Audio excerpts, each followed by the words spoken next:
When a Premier League club is bought for £1 billion, the discussion focuses on the manager, the transfer budget, the ambition, the shirt sponsors.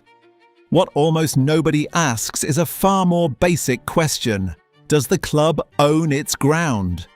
That question, who owns the stadium, may be the single most important financial question in English football. It determines how much debt a club can carry, whether it can borrow against a fixed asset, whether it has a revenue stream that cannot be taken away, whether a new owner can sell the ground from under the fans. And in the lower reaches of the pyramid, it often determines whether a club survives at all. We talk about football transfers in billions. We analyse tactical formations and pressing statistics. We debate whether a manager deserves another season.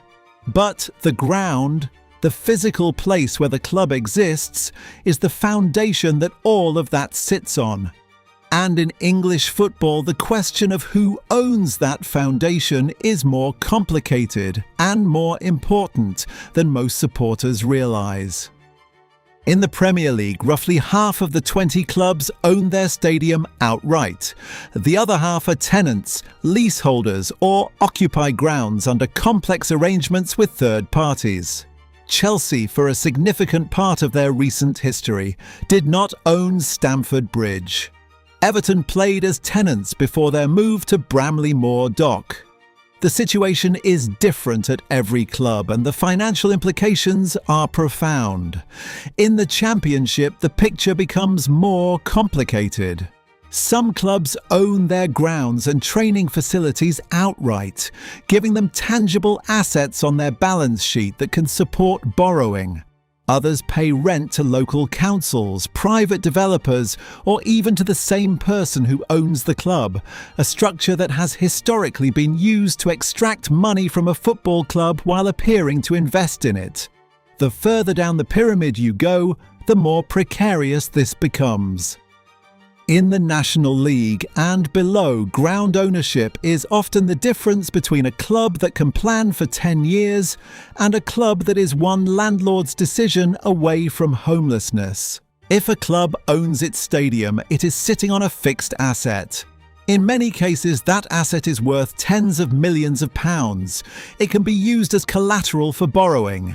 It generates matchday revenue that goes entirely to the club. It can be developed, expanded, upgraded, given conference facilities, a hotel, a gym, without negotiating with a landlord. The club controls its own destiny. If a club does not own its stadium, it is paying rent. That rent is a fixed cost that exists regardless of whether the team is winning or losing, regardless of whether the league changes, regardless of whether the owner runs out of money. In League Two, where clubs are surviving on margins of tens of thousands of pounds, rent can be the difference between viability and collapse. There is also the question of leverage. A club that owns its ground can borrow against it. Not recklessly, that has led to disaster at several clubs, but it gives options. A club that is a tenant has no such option.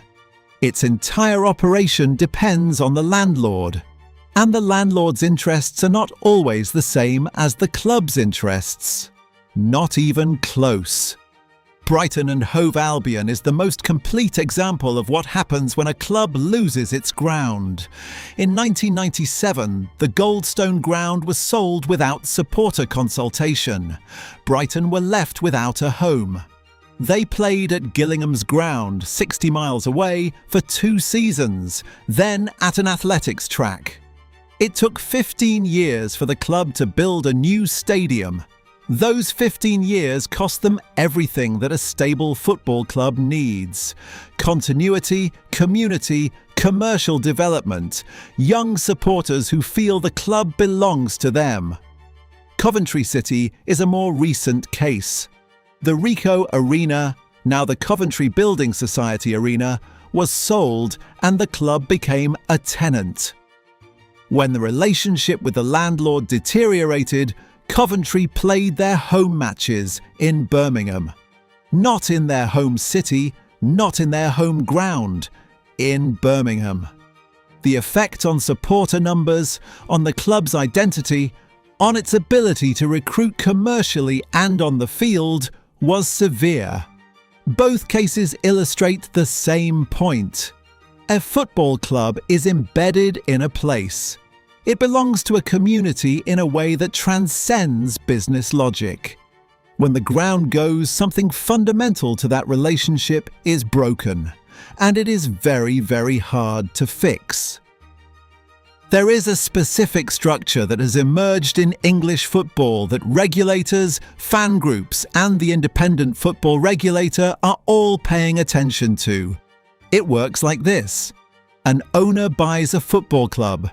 They then separate the stadium from the club, placing it in a different company, often one they also control. The football club then pays rent to the property company. The owner extracts income from both.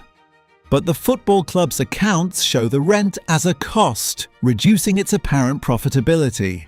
This structure is not always malicious. Sometimes it reflects genuine historical complexity, but it has also been used to systematically drain clubs. The owner books income as rent. The club shows losses. When the owner wants to leave, the club has nothing, no assets, only liabilities. And a new buyer faces the burden of both the club's debts and a long-term rental arrangement with the outgoing owner's property company. The independent football regulator, which became law in 2025, specifically addresses this. Under the new regime, changes to stadium ownership are subject to regulatory scrutiny. An owner cannot simply separate the ground from the club without the regulator's approval. It is one of the most practically important provisions in the entire Act, and it is directly aimed at protecting clubs and fans from exactly this kind of extraction. At level 5 and below, the stakes are different, but the principle is the same. In the National League, clubs like Altrincham, Woking and many others own or have long-term control of their grounds. That control is part of why they have survived for over a century. At this level, the ground is not just a financial asset, it is the community hub, the function room for weddings and events, the training pitch, the clubhouse, the physical home of the club in its town. Clubs that do not have this security are permanently vulnerable. There are dozens of examples of non-league clubs that have lost their ground to development and simply ceased to exist. The land was worth more to a developer than to a football club. The council approved the planning application, and a club that had existed for 100 years was gone. The pyramid protects against this in theory, and promotion pathways mean clubs can rebuild from the bottom. But what the pyramid cannot replace is a specific community's connection to a specific place. When a ground goes, something is lost that promotion and relegation cannot restore. Not every story in this space is grim. There are clubs across the pyramid that have used ground ownership as the foundation for sustainable growth. Exeter City, fan-owned, owns St James Park and its surrounding land. The ground is modest but secure. The club has built from it rather than being threatened by it. AFC Wimbledon, formed by supporters who lost their club to relocation, built Plough Lane from scratch and own it outright. The symbolism is not lost on their fan base. At the other end of the pyramid, Tottenham Hotspur's stadium project is the most ambitious example of ground ownership as financial strategy. The new Tottenham Hotspur Stadium, opened in 2019, cost over £1 billion to build, but it generates revenue that goes directly to the club. Premium hospitality, NFL games, concerts, events. It is a financial engine as much as a football ground. The debt taken to build it is secured against the asset itself. That model, own your ground, maximize its potential, use it as collateral, is what ground ownership enables at its most sophisticated. The lesson of stadium ownership is the same at every level of the pyramid. Control your ground and you control your future.